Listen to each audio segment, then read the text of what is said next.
Assalamu alaikum, everybody. So, we have Brother Fahim here with us today.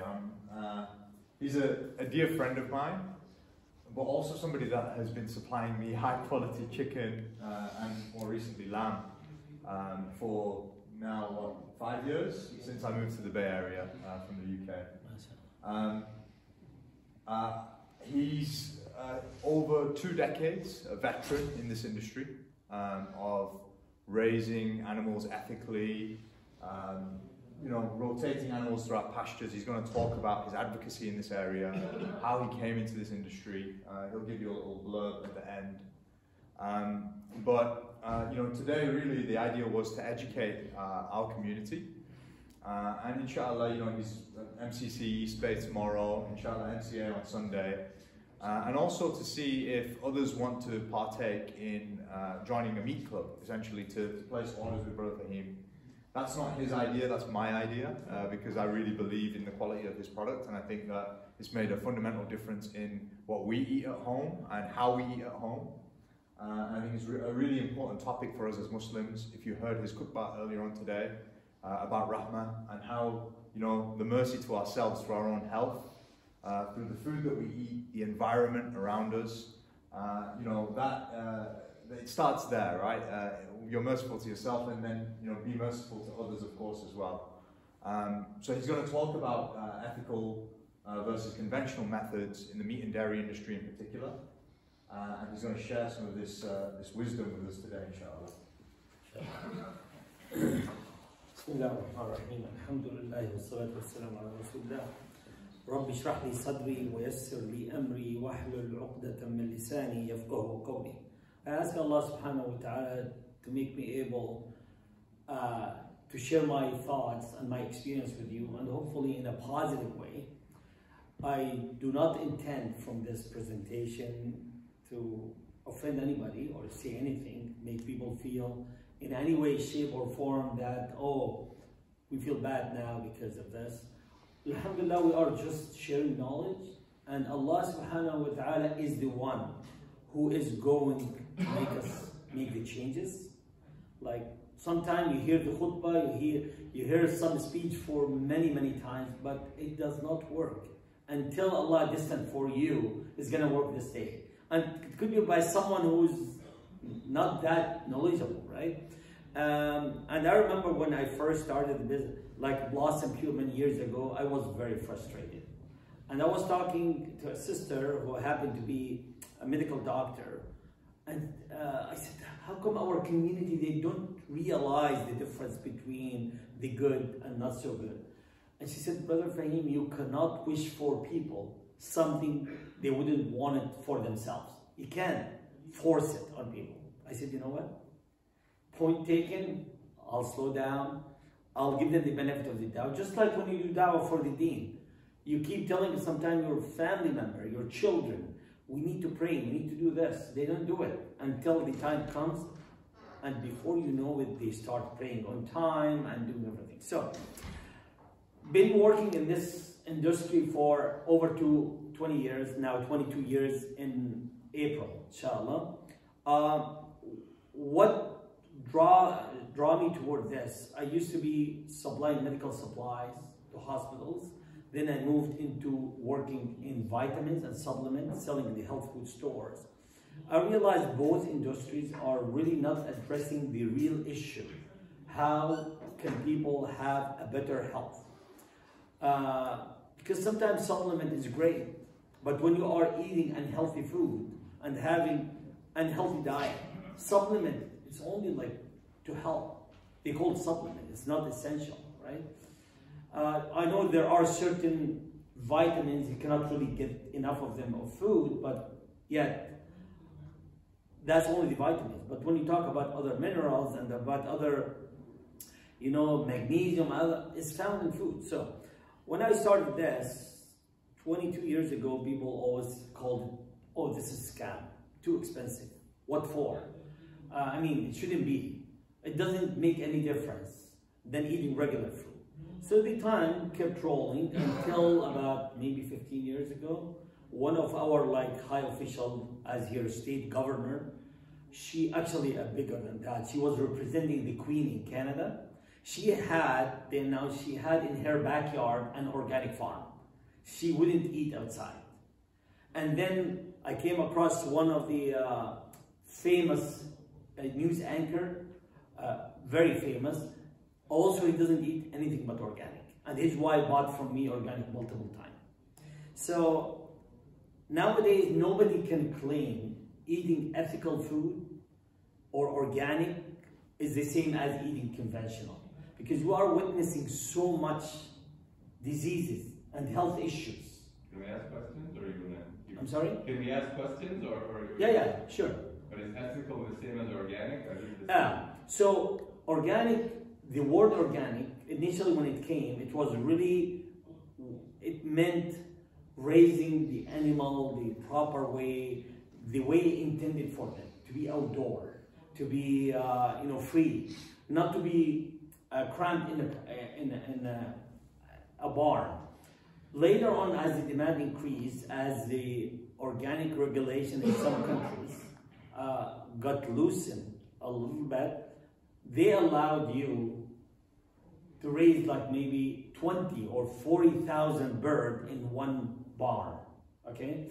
They allowed you to start using barn for the beef. So in the winter time, instead of putting hay only, you give them grain. And the grain are known, they are not healthy for beef, lamb, and goat. Grain are good and essential for poultry, which is like chicken and turkeys and ducks, because without them, they cannot grow fast enough. They don't grow properly. Just like if you put someone on vegetarian diet, not to offend the vegetarian diet, but it works for some people. But some other people, they feel their muscle mass is just depleting. You need to have protein. So, organic start becoming a little bit, I don't want to say commercial, but unfortunately, when there's so much demand, you start, in a way, start cutting corners. Let's put it this way. So, and by the way, animals, especially chicken, mostly raised indoor, across the board, mostly indoor. But chicken, even if you open the door wide open of the barn, maybe 20% will go out. Like the curious chicken go out. The rest, we have our food here and our water here. Why should we bother go outside, right? And the ethical way of raising animal, it should be the way God intended for them. And that's where we are focusing more. And this applies mostly for beef, lamb, goat, chicken. In my business in Canada, I sell both. The pasture raised and the organic. Because pasture raised in Canada, unlike California, we have a window of good weather for 5 or 6 months. So we cannot really raise chicken all year round. We only call them pasture when they are outdoor, and you'll see a picture coming. So that is ethical. Conventional, the main focus on conventional is the bottom line. There is no consideration to the well-being of the animal, to the farmer, to the farm worker, and we're going to be seeing it shortly. So, what is the best food? We probably all agree the best food is the one you grow yourself in your backyard. The chicken you raise, if you can. The meal you cook yourself. You don't buy it from outside because you know what's in it. That is the best food. Is that possible for everyone to grow their own food? The answer, especially in the Bay Area or in California, is extremely difficult. You don't have the space. You are not a farmer. You are working for a company. So then the next step here, people either go to grocery store, which is the majority, because it's more convenient. They might go to Whole Food. Whole Food carry a lot of organic, but they carry a lot of conventional as well. In Whole Food, I think you need to read carefully to see the label of organic. Okay, and that organic coming usually from a bigger farm, But I would say big company like Whole Foods or any other grocery store, when they claim the word organic, to my knowledge, they do not play around because it could be liability and lawsuit if they are selling non-organic. But the difference between mass production organic versus product produced with care and love, and the farmer himself and his family are the one who really took care of this, it's a completely different. Because usually mass production, they use employees, sometimes they don't pay them their wages properly or on time. So there is a lot of resentment and anger, and that goes into the food. So the other option is going to farmer market. Farmer markets are in many places. Now, I'm not saying farmer market is the only option, but when you go to the farmer market, and by the way, most of the farmers I came across, I would say 98%, they do not lie. If you tell them, have you sprayed this crop? They say yes. Did you give medication to this beef and lamb? They say no or yes. They will not sugarcoat. They will not cover up. They will tell you the truth. So when you go to a farmer market, it's good to go there, but also you need to be equipped with some questions in order for you to determine if this product is really clean, is really pure. And I'll share this with you. I've been working with so many farmers across, even in Lancaster, Pennsylvania. Many of those farmers who are not focusing on quality, they often focusing on return on investment. So I know you heard the term the farmer Amish and Mennonite. I've been dealing mostly with the Amish and Mennonite for the last 22 years. Many of the Amish, especially in Canada, are really down to earth. They have zod. They don't care about life. If you owe them like $10,000, they don't even demand it. They say, oh, you know, whenever you get a chance, can you remember that invoice and that, you know. They don't come after you and yell and scream, right? In the US, the Amish is more assertive, business people. If you owe them like $1,002, they want the $2, right? It's fine, but they do a good work. Mennonite, on the other hand, I deal right now with my grass-fed beef with Mennonite. Now, the Mennonite and the Amish, just like us Muslims, you'll find a few of us holding really tight on the tradition and religion, and many of us kind of easygoing. Some of us, they don't even practice, right? So many of the Mennonites, when you hear the term Mennonite, they are focused on money more than Amish, except for a small percentage. So now, how is ethical food different than conventional? We spoke about it a little bit. Conventional, they will do whatever it takes to increase the yield. They will do whatever it takes to push the animal or the produce, or whether there's chemical involved, whether there was abuse of the workers. It doesn't matter. The business owner or the company, all what they care about, how fast they can grow the crops and how soon they can get the return. Now, one of the biggest things with conventional, sometimes they use, I remember many years ago, one gentleman, we're at the supermarket, and he said to me, you know what, in Canada they do not allow to use this chemical, like spray, but they import things from Mexico that they use the same spray. So they basically take a loophole and say, you know what, oh, we care about our people. We don't spray these things, but they allow products to come from another country that using the same chemical, which is harming people. Now, ethical farming always, whether a small farmer or whether a little bit bigger farmer, they take care of their work, and especially the animal, because they can communicate to the animal better than the plants, right? As they are their family, especially with beef and lamb. Because beef and lamb, they live long enough with them to build relationship. Chicken, 2 months, 2.5 months, that's for a pasture, ethical. For conventional, the chicken from a chick to a finished product, about 32 to 35 days, imagine. And if you let them stay longer, for another 5-10 days, you probably lose half of the flock. Why? Because they are pressured to eat and they are not allowed to exercise because there is no room for them to exercise. And you'll see a video shortly. The benefit and who benefit and who suffer from this. The corporation and those who invested in those corporations are the one benefiting. Who suffer? The farmer, farm worker, and us consumers. Why?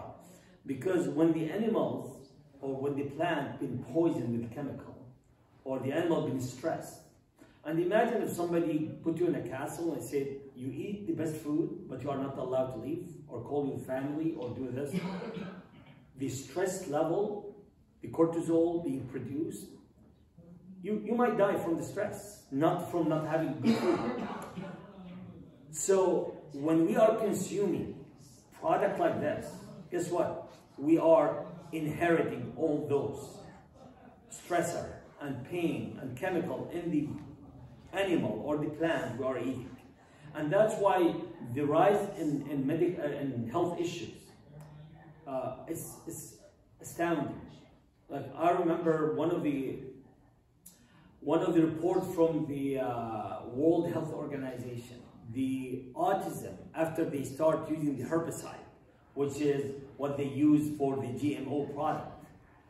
The autism increased in fold, not like 20%, 30%, 10 times, 15 times than how it was before using the herbicide. So the land also getting polluted, suffocated. Because you know when you grow anything in the land, I'm sure all of you are aware there is what they call microorganism. Microorganism in the soil, when the rain comes and when you put a plant, the rain with the minerals, with the manure or with the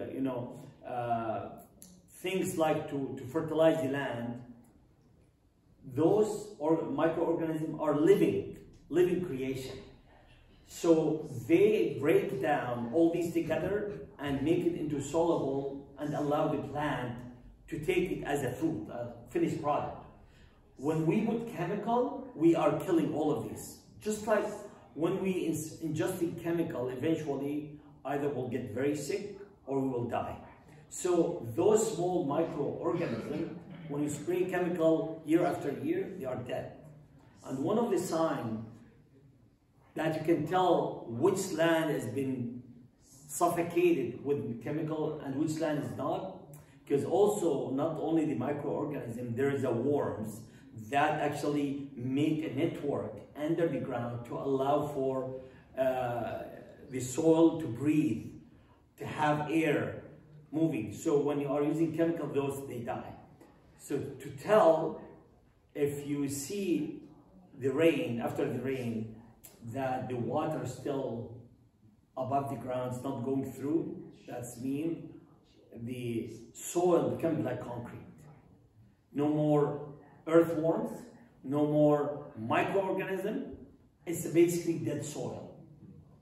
The other one, maybe if it's organic, you'll find there's no water, no sign for water, it's all went through.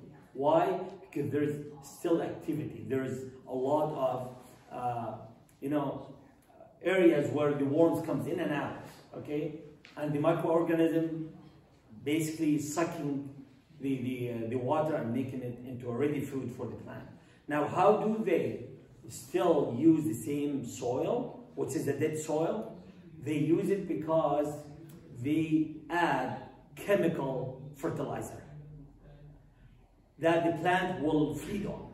Without the chemical fertilizer, the plant will not survive, will die. So this is who's suffering? All of us paying the price. Why ethical, wholesome food, halal tayyib, is important? I think many of you heard or know there's so many families start noticing health problems within their children, their family, friends, their neighbors, something they never heard before. So eating truly clean, pure, wholesome, and when we say halal tayyib, Allah subhanahu wa ta'ala in the Quran in multiple places, He mentioned that, "O who you believe, eat from earth what is halal and tayyib." The word halal alone is great, but it's not enough. Because Rasulullah sallallahu alayhi wasallam saw a man raising his hand and asking Allah for help. And he said, a man with with dust on his hair and his hair like messy, and raise his hand and say, oh Allah, help me. And mat'amuhu haram, what he eats is haram. And mashrabuhu haram, and what he drinks is haram. وَغُذِّيَ بِالْحَرَامِ فَأَنَّا يُسْتَجَابُ لَهُ. And I'm not claiming eating halal and wholesome. I'm not saying it's haram. But I'm saying, if you can imagine that the food you are eating right now, coming from a farm, that you know the farmer, and the farmer been abused, or he's abusing his animal, he's confining them, he's giving them medication. Because when the animal are confined, by the way, one of the reasons why they give them medication, because the animal, if one of them gets sick, the rest will get sick. So what happened, they make sure they give the medication even before they get sick. Why? If any bacteria, any pathogen attack any of the animals, the medication will take care of it. And the interesting thing, which is the expert found, when you're giving, especially chicken, give them medication when they are not sick, actually the amount of medication or antibiotic, it acts like a growth hormone. You know, when you hear there's no growth hormone, maybe they don't use it, it's not allowed, but they use medication as a growth hormone. So, you know, when somebody gets sick, they lose weight because they don't eat, they lose their appetite. So, when the chicken gets sick and there's no medication, they don't eat as much, they slow down, so they don't gain weight as fast. So that's why they use the medication as a prevention in their, terminology, prevention, so the animal do not get sick. For us, when we get sick and go over the sickness makes us stronger because our immune system work. But if we always tell our immune system, you know what, don't worry, keep sleeping. We'll get somebody else to take care of the sickness. Then our immune system will get lazier and lazier, and later on, some big health issue comes to us, and we may not survive, right? So, local community, when I'm buying from someone who may be importing from Mexico, or importing from, let's say, Florida, from South Africa, and I'm not against that, but if you have a local farmer right next to you, can they produce the same thing? By not supporting them, you're putting them out of business. You are putting your interest financially to buy from somewhere else cheaper, because your farmer here is going to be more expensive, because the land here is more expensive. The living cost is much higher. So if you are depending on big producers and big business people who can import from anywhere, from China, from wherever they can get a cheaper price at the cost of the quality, your health will be suffering. And when one day you wanted to see the farmer next to you and to buy from them, guess what? They already sold their farm. They are no longer farmers. They are gone. Why? Because we allowed that to happen. So we are not supporting our community, whether they are Muslim or not Muslim. Our responsibility is toward everyone. And that's what we were talking about, mercy today. Rasulullah sallallahu alayhi wasallam, his responsibility wasn't only about those Muslims. Because when he came, there was no Muslim. He was the leader. He kept working hard on them. And in 13 years, he only had a few people who believed in him. But they were the core team, right? And Allah opened the door after. And people came enter Islam in groups, right? But the mercy for us as a Muslim to show everyone and to resemble the mercy or follow the guideline or guidance of Rasulullah sallallahu alaihi wasallam, we need to show it to our community, to the farmers, to non-Muslim. And we need to think about also our future generation.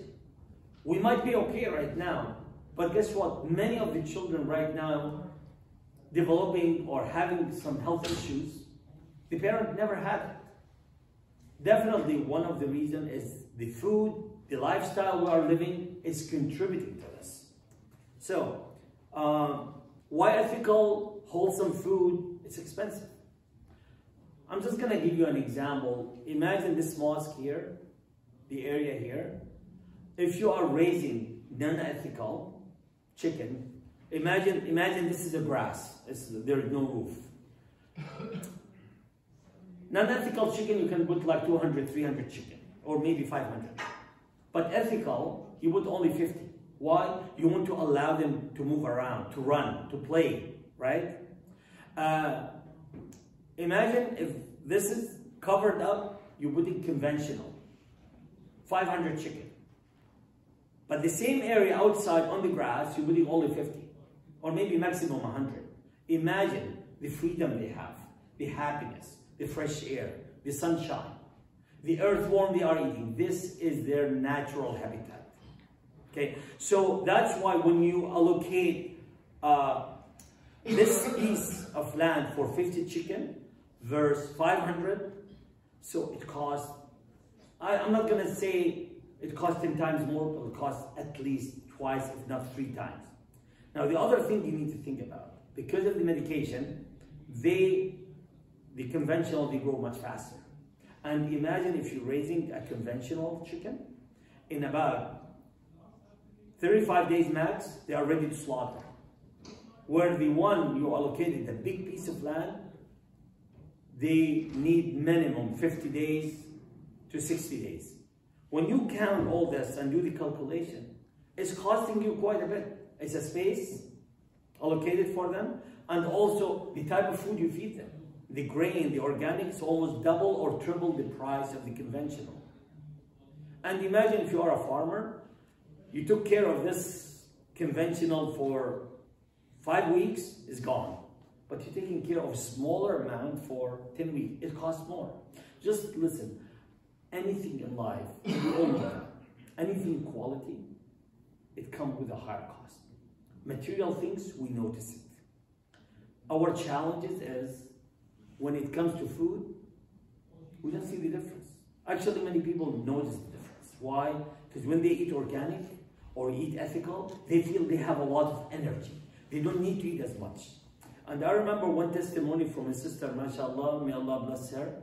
She told me, Brother Fahim, I want to share this with you. We used to buy for our family. She had 6 children at that time. 2 chicken. And you know what? They are done. And sometimes we are full, sometimes we are not. When I started doing organic, instead of buying 2, I'm buying 1. And giving me a better result.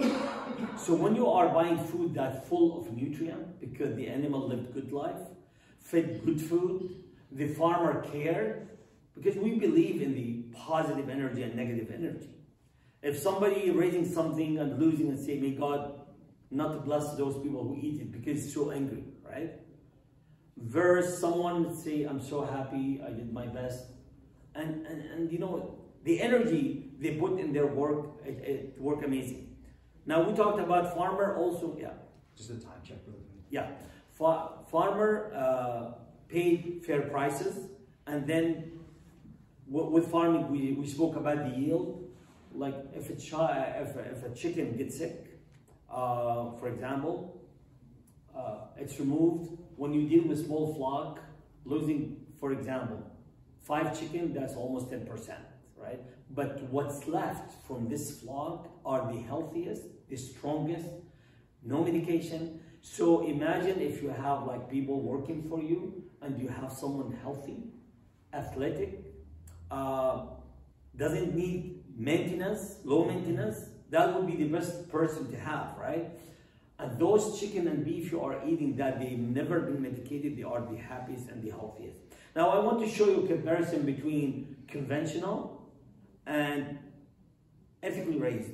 And this is the grass-fed. I know there's a lot more. This is how they raise often animals in the barn. This here is a good actually picture or video, but there are videos out there where the truck comes, put for them ground hay, including ground soybean and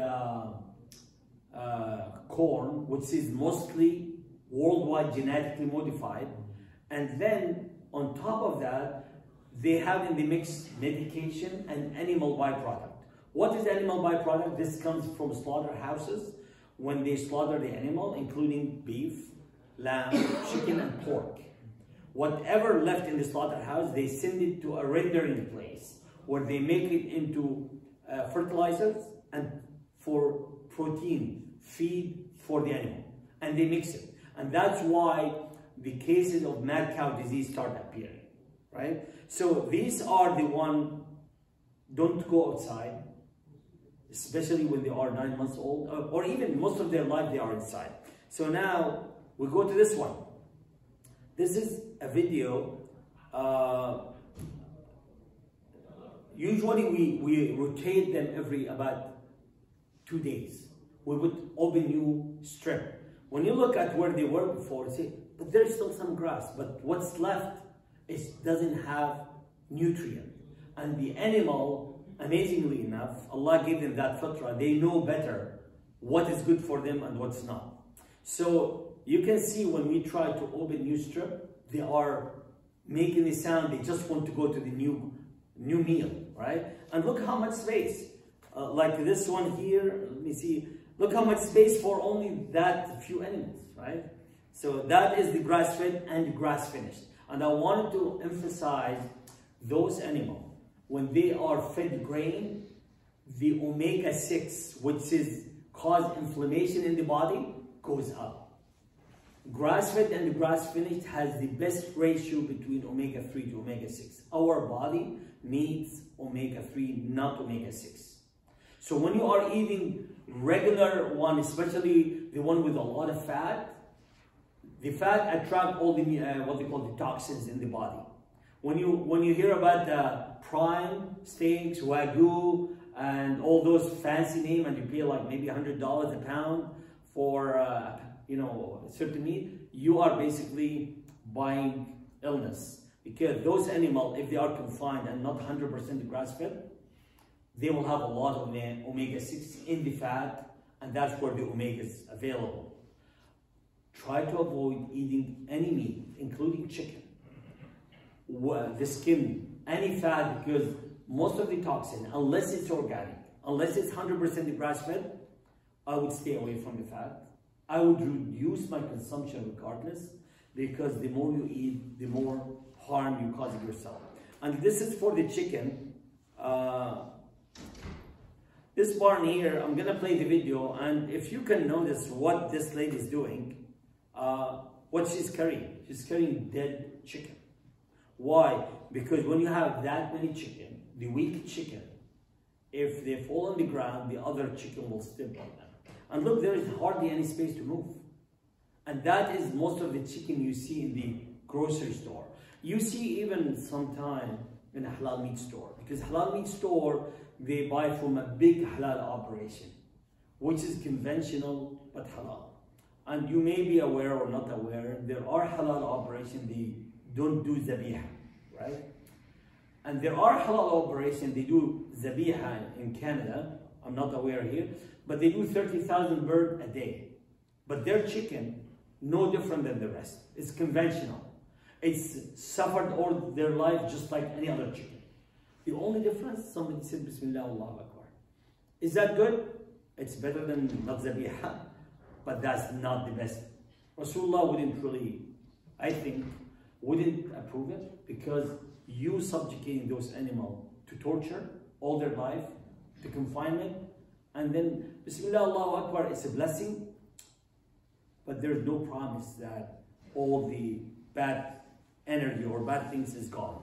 So this lady in one of the well-known video called Food Inc., I would encourage all of you to watch it.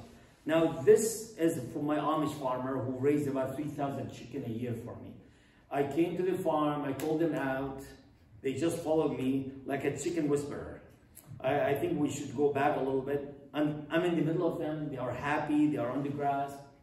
These images you can't even see anywhere, because most people don't do that.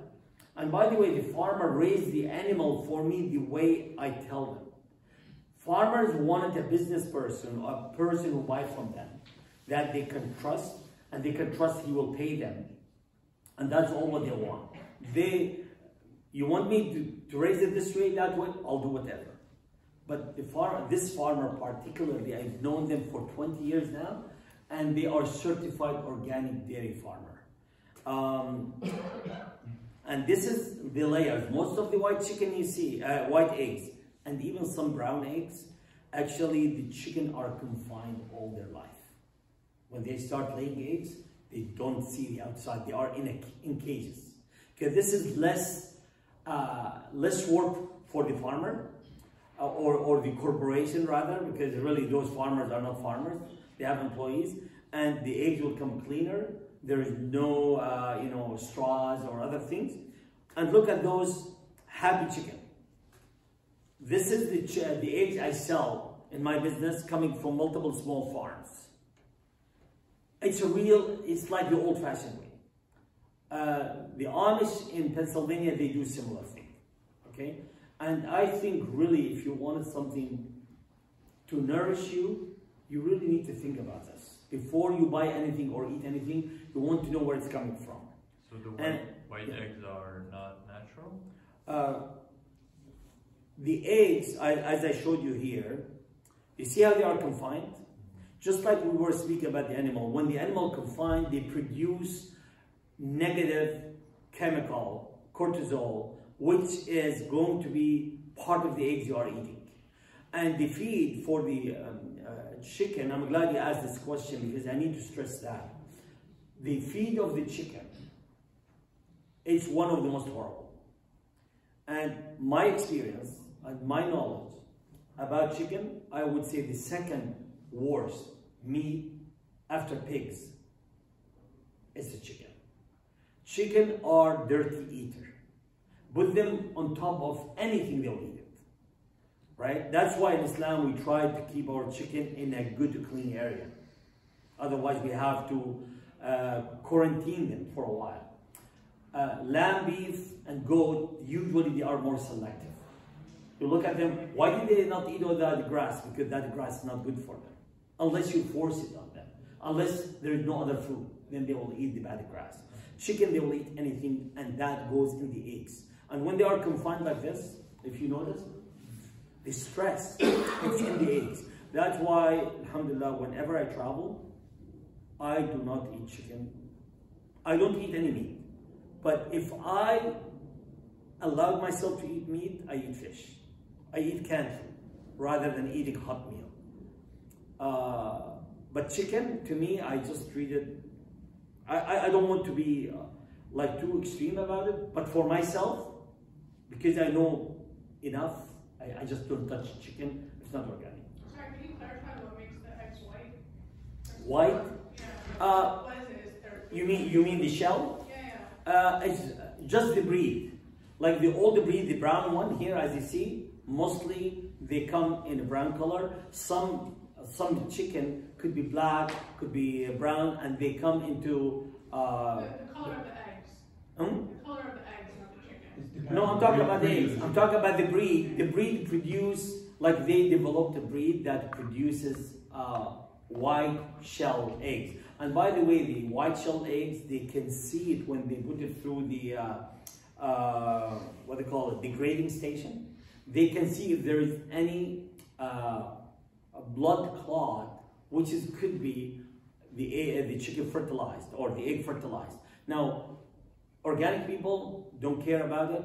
Nothing wrong with it. I don't think Islamically anything wrong with it. But some people, they just get disgusted. With the brown eggs, you don't see it very easily. So the color of the shell, it depends on the breed. This brown eggs can do sometimes brown, very light brown, very dark brown, and sometimes bluish. It depends on their genetic. So we are, inshallah, wrapping up. This is another idea about the goat, how small the space is. And here, this is our goat. They are certified organic and grass-fed. And I've known the farmer since he was like 10 years old.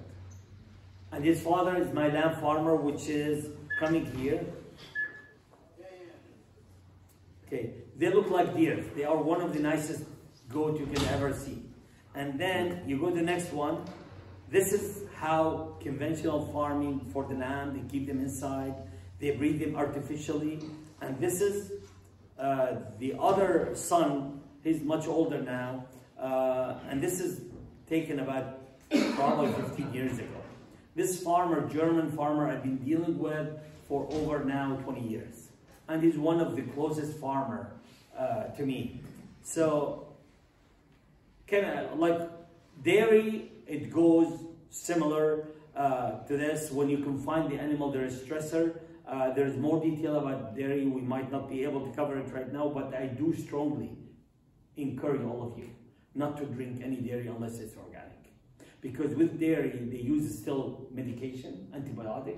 So the milk filled with antibiotic. The animal is stressed because they take their baby away from them so they can get more milk. Produce, we all know, produce gets sprayed on a massive way, okay? Unless it's organic. I would definitely encourage you. And there are, if you go EWG, Environmental Working Group in the United States, they have an updated list for the Dirty Dozen and the Clean 15.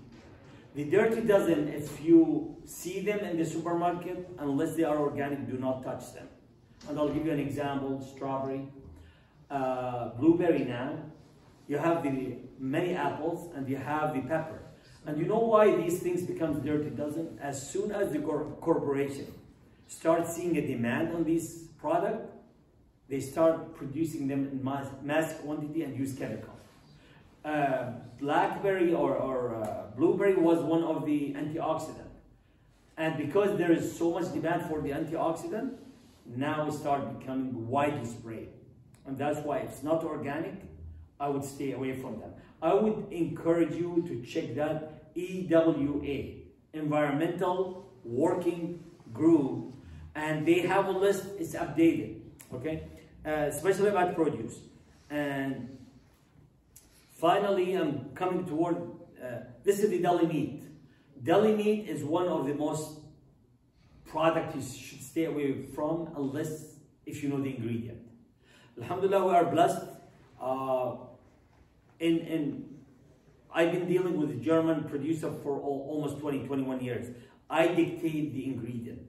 Our ingredient, even when you hear the word bologna, hot dogs, it's a pure meat. It has no filler, but unfortunately, that's in Canada. And you know, I would love to see an operation here in the Bay Area, in the United States. And this is Imam Zaid visiting my store last year.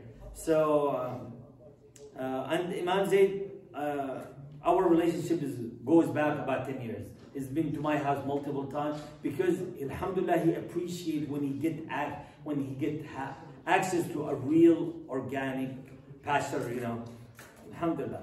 And how can we move forward? We need to support any initiative, any effort. Like if you have you hear there's a farmer in the Bay Area and having few chicken, few lamb, go buy from them, support him, help him grow. And instead of nickeling and diming, because the startup cost is extremely high. And buying local, in my opinion, it actually surpasses buying imported or coming from far, especially for produce. Because the produce, as soon as you harvest the produce, every day away from the date of harvesting, you're losing nutrient. Lamb, beef, chicken meat in general is different. But if you have our responsibility as a community to support people around us, and I think this comes to the conclusion. That's like few picture with Imam Zaid, Imam Siraj Wahaj, and Dr. Omar Farouk Abdullah. Jazakumullah khair for listening. I don't need to go into Blossompure, but I've been to over a couple hundred farms for the last 20 years, and I go to the farm every single week, once or twice. Barakallahu bikum. I pray that Allah subhanahu wa ta'ala always guide us to do the right thing, and I pray that Allah facilitate for the Bay Area. There is a big Muslim community where they are, mashallah, you know, you can support any initiative. I pray that somebody would go into farming, because I know most of you in the tech industry, we would love to see farmer. Jazakumullah khair. Assalamu alaikum wa rahmatullahi wa barakatuh.